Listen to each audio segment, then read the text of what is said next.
What's going on, everybody? Welcome back to America's Finest Sports. And I know it's not Wednesday night. I try and do the NBA live streams every Wednesday night. Last night I got a little bit busy, but it's Thursday night, and we're going to be talking some basketball. And I'm kind of glad that I waited because last night we actually got, some more news that we could potentially talk about. Obviously, yesterday early in the day we got the Chet Holmgren news, where Chet Holmgren is going to be out for the year. And I will be talking about that. But first off, I want to talk about the biggest news that I think has happened in basketball recently, which is Russell Westbrook and Patrick Beverley are now teammates. Last night, the Los Angeles Lakers ended up making a deal, with I believe the Utah Jazz to send Taylor Horton Tucker, their number one trade asset that everyone is always talking about, and Stanley Johnson for Patrick Beverley. And immediately I saw this and I wasn't like, oh, are the Lakers getting better? I saw this and was like, is there going to be a murder on a basketball court this year? Because Russell Westbrook and Patrick Beverley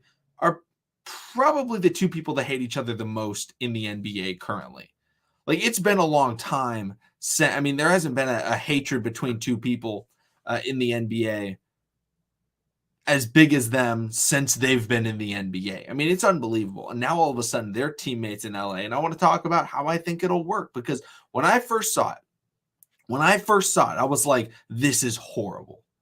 Like, this is the worst possible thing you can do. There's going to be an explosion. There's going to be fights. Like, the locker room's going to be horrible. And then I thought about it, and I was like, you know what?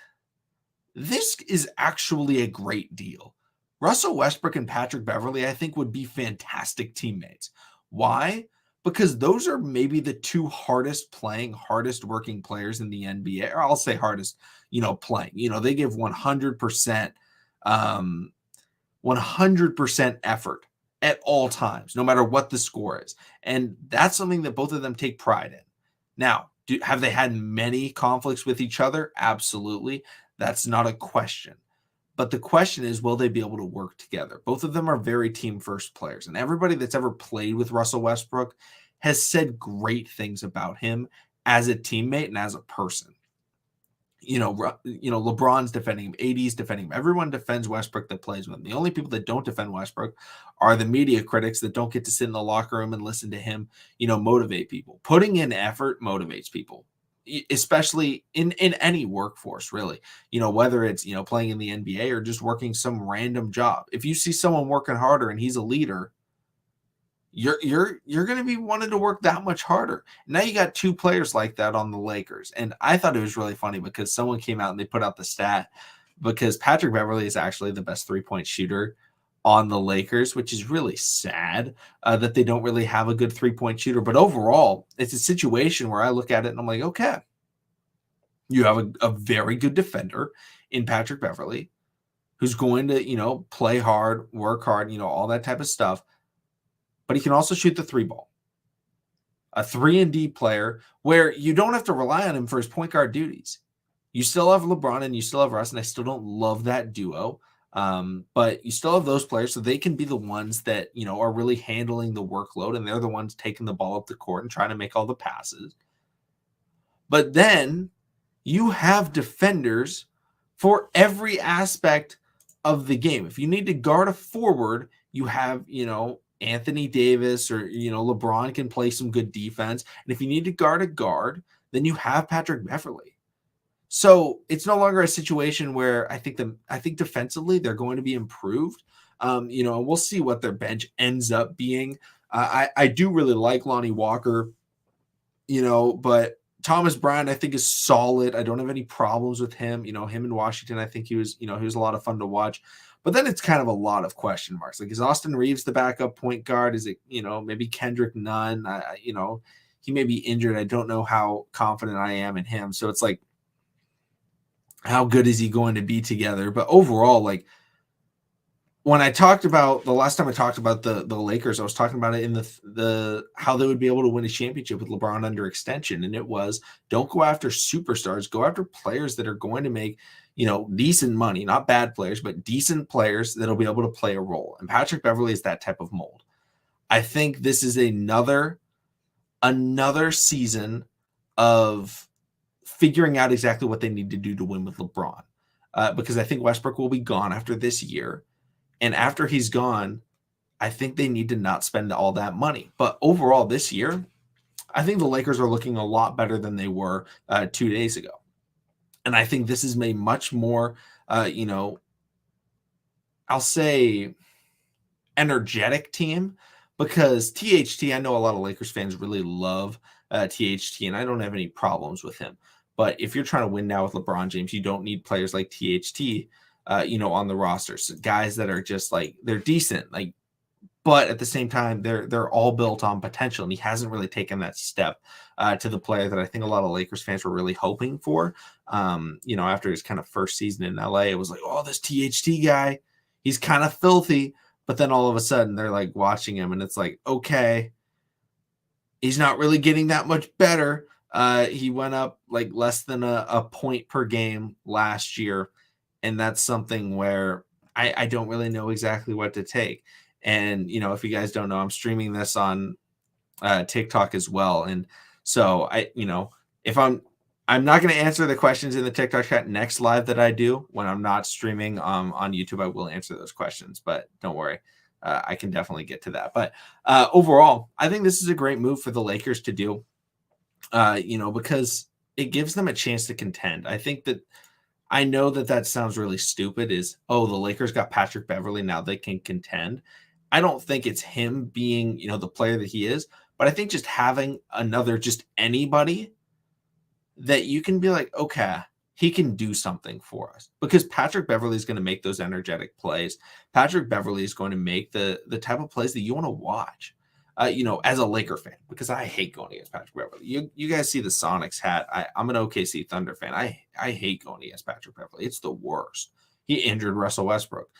Some people will say, he was the reason as to why the OKC Thunder didn't win a championship. I don't say that, but a lot of people really hate on him for it. But overall, I think this duo is actually going to work out really well as a backcourt, and I think it's going to be very undervalued. They may not put up 40 points a game combined, but at the same time, you can combine them, and all of a sudden it's like, okay, you have one that can really defend, you have one that can really play make, you have one that can really shoot, and they balance each other, and both are going to give 100% effort at all times. So I think a lot of people are like had the initial reaction just like I did, where I was like, oh my gosh, these dudes are going to fight each other every day.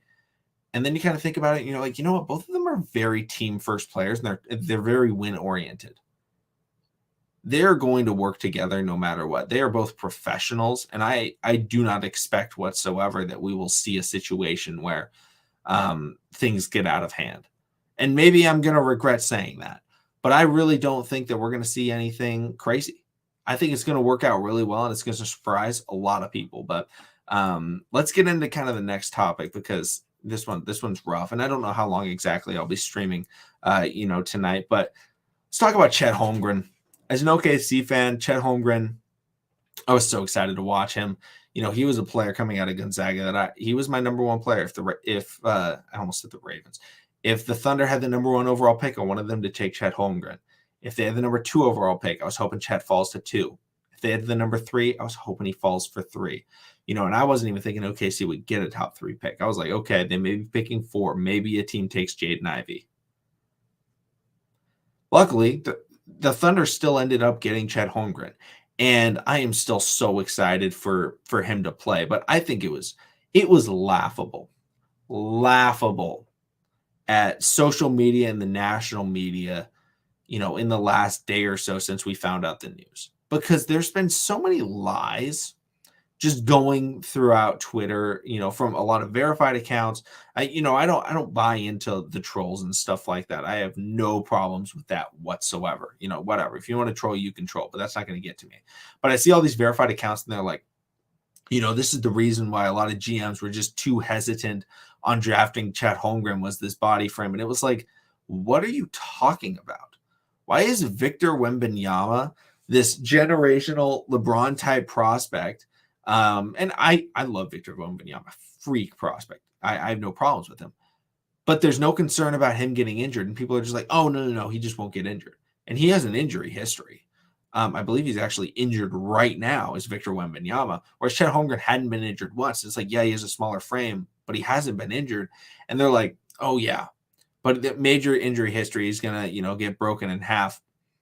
And he ends up getting injured. And everyone just starts laughing. And they're like, oh, we all told you he's not big enough. He's not strong enough to play in the NBA. And it's like, okay, if Chet Holmgren had tried to take a charge from LeBron James and gets a bruised rib or something like that, where you're watching it and you're like, oh man, LeBron just leveled this dude, like taking a truck from Derrick Henry, right? That's not what happened. Like, they both were running together. They both jumped up simultaneously. There wasn't a lot of contact from LeBron or Chet to each other. They just landed next to each other, and LeBron landed on top of his foot. There was nothing whatsoever that Chet Holmgren can do, and it had nothing to do with his body size, with his height, with his skinniness. That there was no problem with that.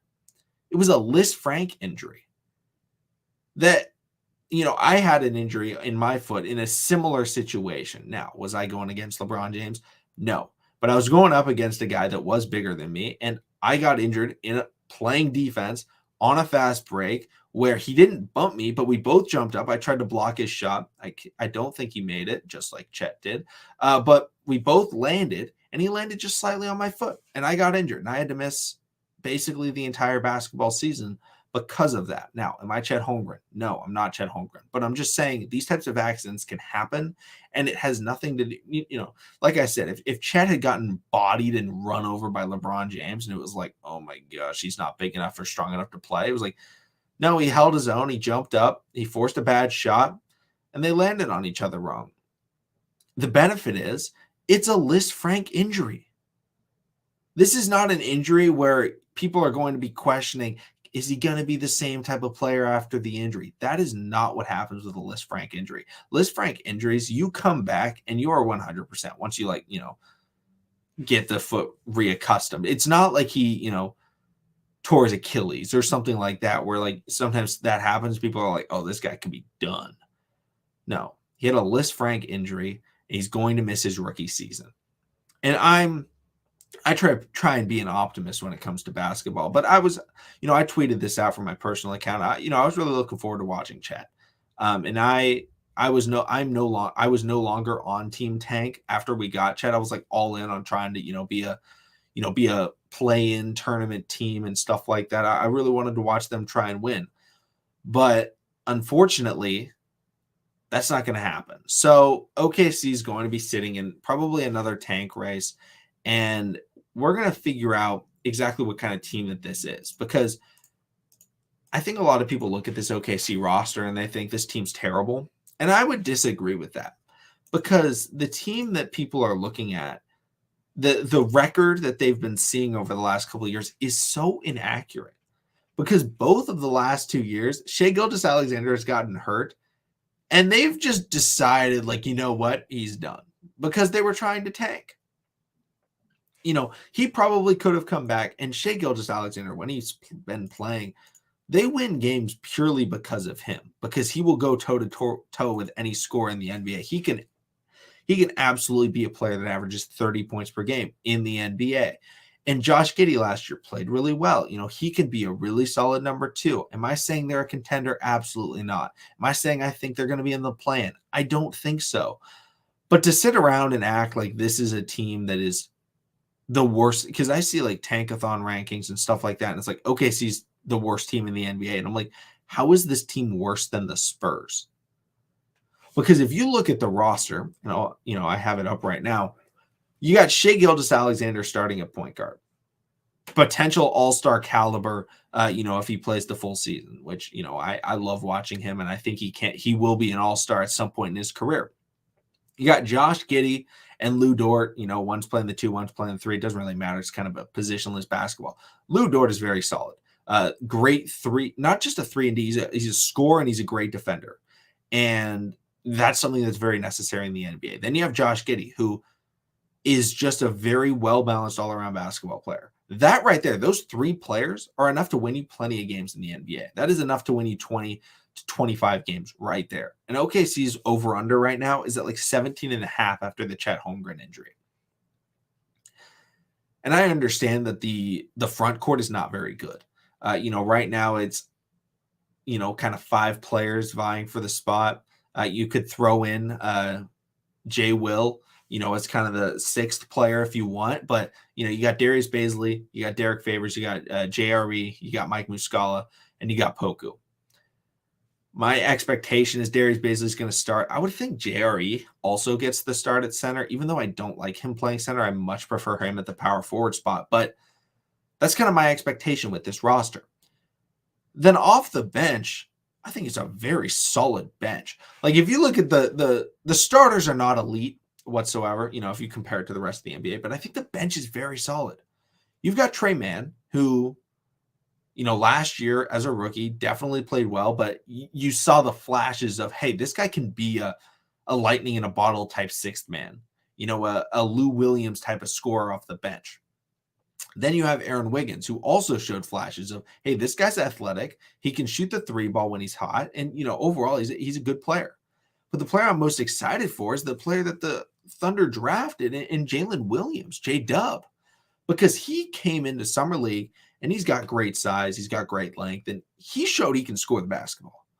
And I think him as a sixth man or, seventh man, if you want to say, and just a rotational piece is going to be very interesting to watch, because him and Trey Mann together is actually going to be very, very unique as a backcourt, because both of them can really score from any level.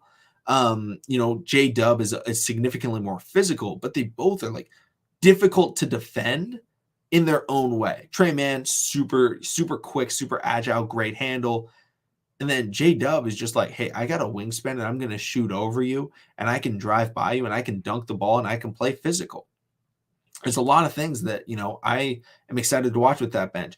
And I haven't talked about, the other guys like JRE and Poku and Muscala and Favors. Like Favors, I think is decent, as a backup center, whatever. I have no problems with that. Mike Muscala is like a bullseye from 3-point range for some reason in OKC. I know he was always decent, back when he was playing with Atlanta and such, but this dude is like a 40% shooter from three with OKC. Like he's filthy. He may be the best 3-point shooter on the team, maybe outside of Ty Jerome. But Poku is the biggest question. Chet getting injured allows for Poku to play a little bit more.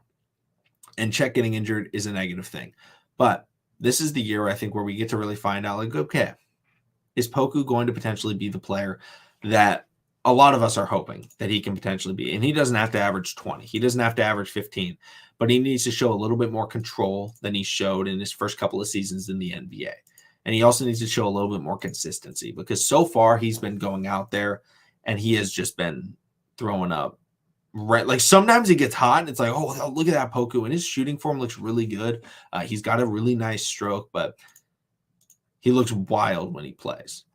This is the year where it's like, okay, you've been in the league for a little bit. Let's see what you can really do. Can you start to get a little bit more efficient? And can you start playing, some smart basketball? And he's now in a situation where the Thunder are no longer trying to, contend for a play-in spot. Now they're like, okay, we are going to try and get the best out of what we can. Figure out what young pieces, what young assets we need, and we can trade away the rest. Right? I love Teo Maledon. I ran the Teo burner account. Do we need him?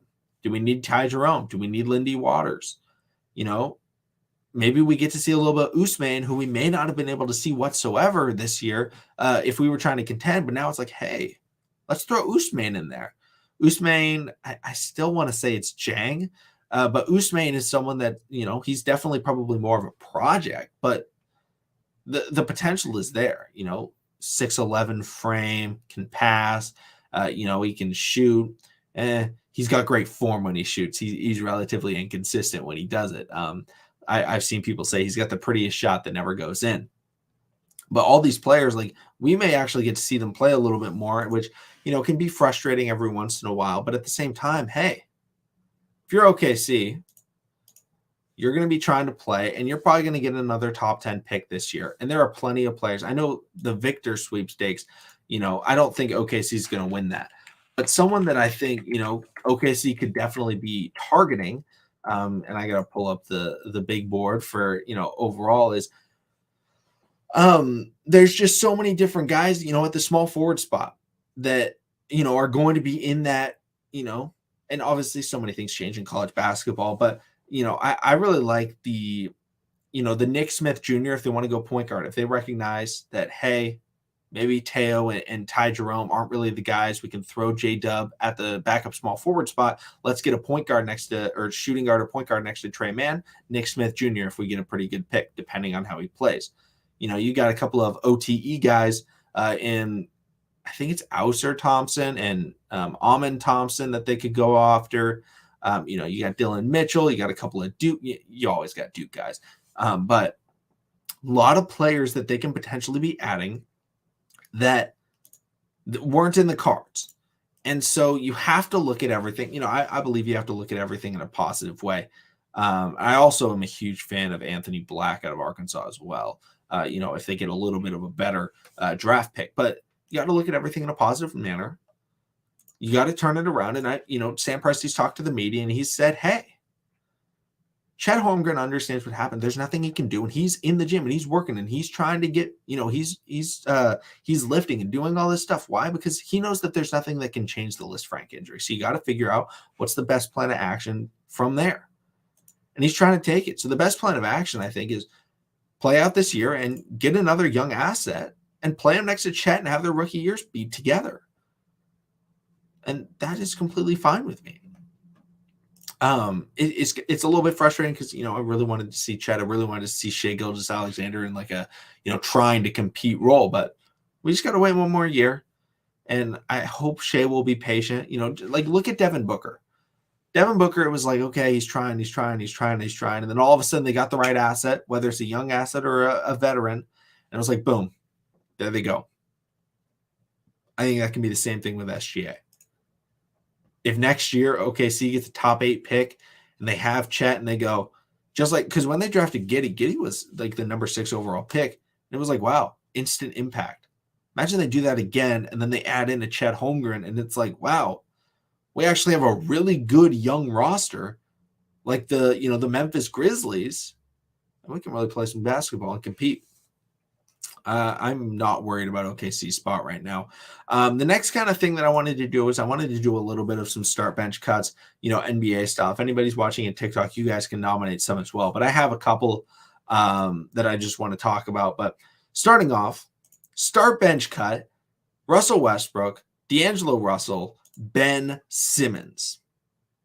For me, I'm going to start Ben Simmons, I'm going to bench Russell Westbrook, and I'm going to cut D'Angelo Russell. All right, now here's the explanation. So first of all, Ben Simmons. I think Ben Simmons on here currently is the best player in the NBA. And obviously the assumption is he's healthy and he's playing. If he's not playing, obviously you cut him. But Ben Simmons is a very good defender and he's a very good passer. In most situations, in most teams, he can definitely be a number 2 or a number 3. You just got to make sure he's playing with the right player. Embiid, I don't think was the perfect fit for him. But if you want to put him on a roster that allows him to kick the ball, honestly, he's very similar to Westbrook. Put him on a roster where he's allowed to drive and he's allowed to kick.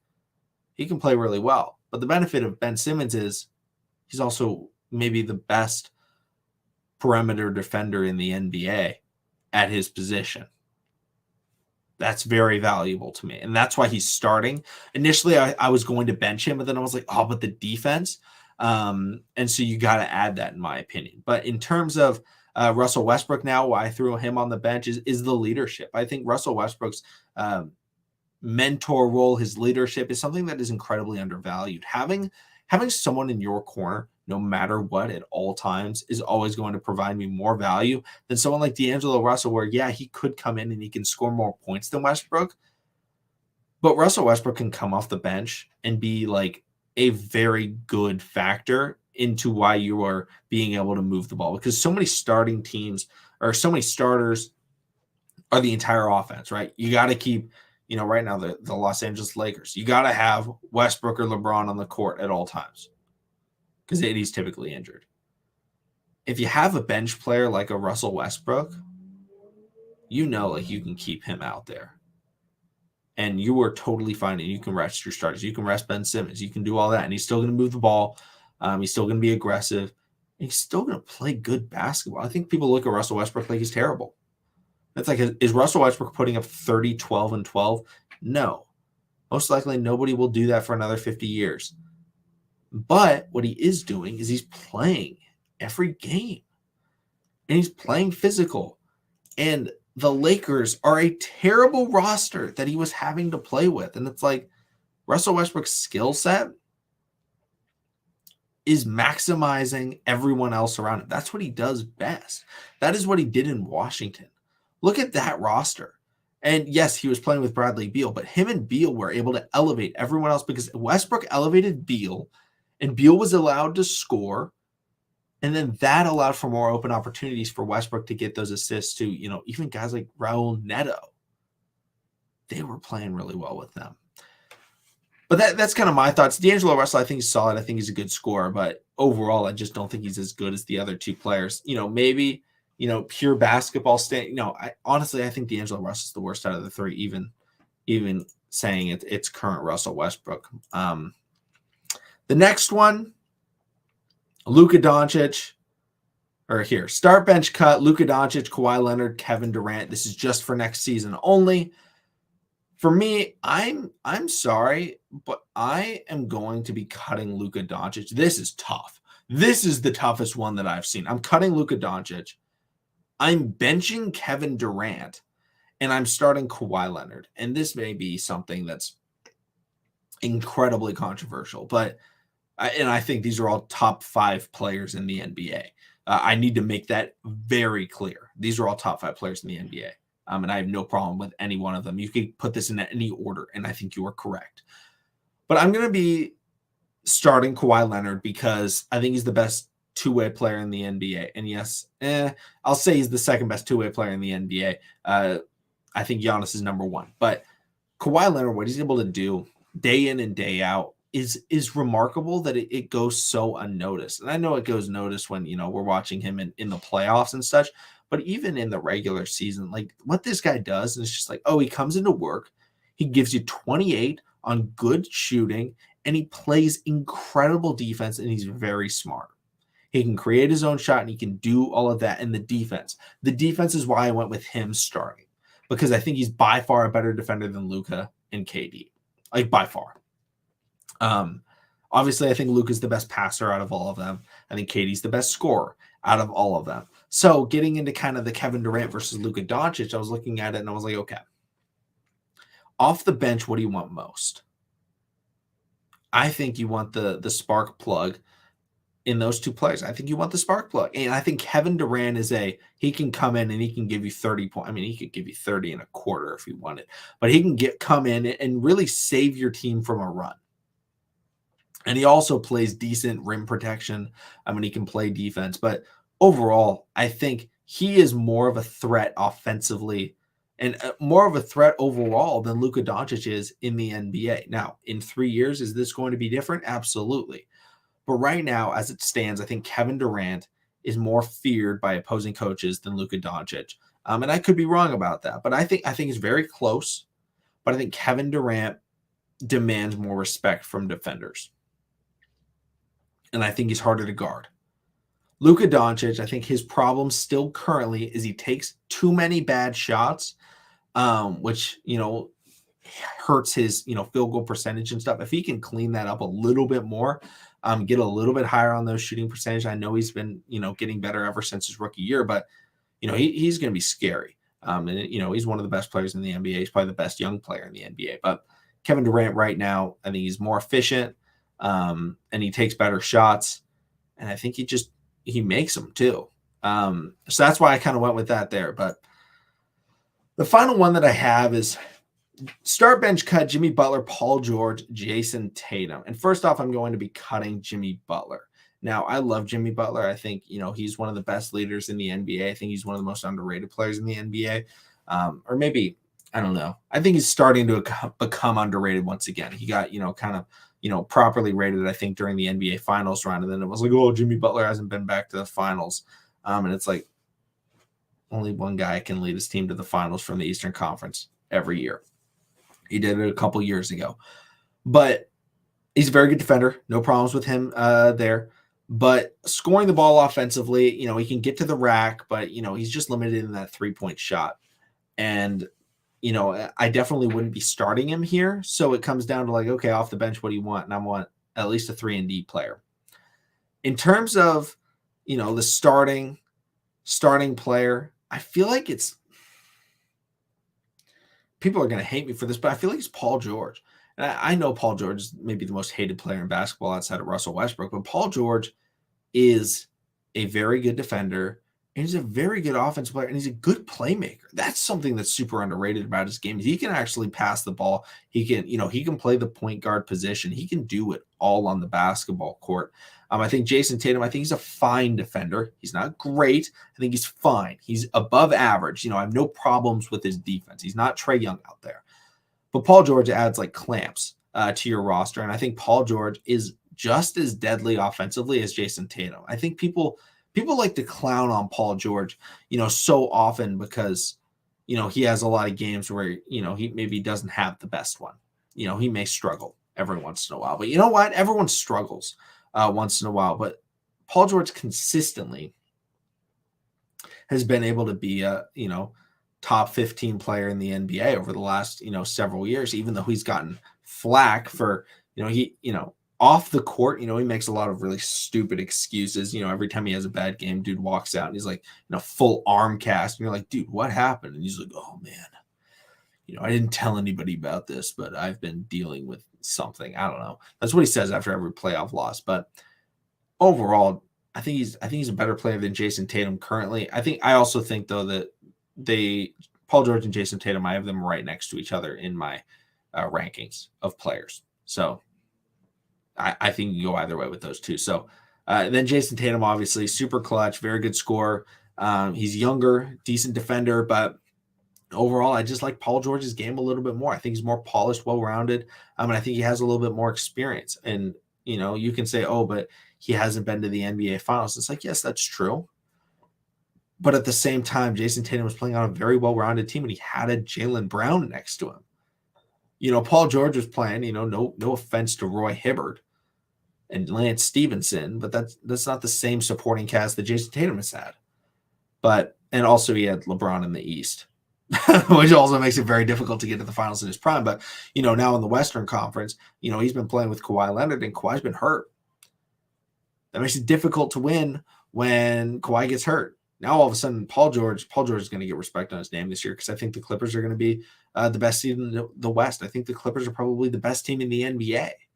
It's because of Kawhi Leonard and Paul George, and that's why I started both of them in these last two start bench cuts. But, kind of the final thing I'll wrap up on is just talking about how Kevin Durant, Nets, it's all figured out. The situation is settled. And I love it. I think it's fantastic because I think it sends a message to the players that, hey, you can't just do whatever you want because it's gotten out of hand. And I'm fine with players having say, going into the final year of the contract, or it's the end of, it's towards the trade deadline of that final year. And they're like, hey man, could you potentially trade me? And they decide, yeah, you know what? We'll give you that trade. That's okay. I have no problem with that. But for Kevin Durant with 4 years left on his contract to say, hey, I'm demanding a trade, it's downright ridiculous. That should not be allowed. And the fact that it was even entertained was like, okay, what are you doing right now? And I said before, when I talked about the initial trade possibilities with Durant was, hey, the Brooklyn Nets have more leverage than Kevin Durant does because they can say, okay, you're going to sit out. We will not trade you. For the next 4 years of your career, you're going to waste the rest of your prime not playing basketball. How does that sound? It's like, oh, wait a minute. Yeah, the Nets do have all the leverage. Because typically, if there's 1 year left on a contract, a player can sit out, and it's like, yeah, they miss a year maybe in their prime, but it's like, yeah, they want to be in a better spot. They don't want to get injured. But 4 years? For a player of Kevin Durant's age, they hold all the cards right there. So I think that deal is going to show that, like, hey, maybe teams are going to get a little bit more balls and trying to keep their team together. Now, at the same time, if certain players want trades, OKC went into rebuilding mode. Houston went into rebuilding mode, and they said, hey, yeah, you know what, Star, we're going to trade you away, if that's okay with you, because we want to give you a situation to potentially give you success and win a championship. That's not the case with the Nets. They're not trying to rebuild. He went to them and said, hey, trade me. And they were like, what? Bro, you signed a 4-year contract. That's kind of all I got on the NBA right now. Obviously, there's not a ton going on. Cannot wait for basketball season to start in, month and a half or so. But thank you guys so much for watching AFS. Make sure to subscribe for, Monday through Friday, trying to get all that, overall sports content out there. But, I'll see all of you again next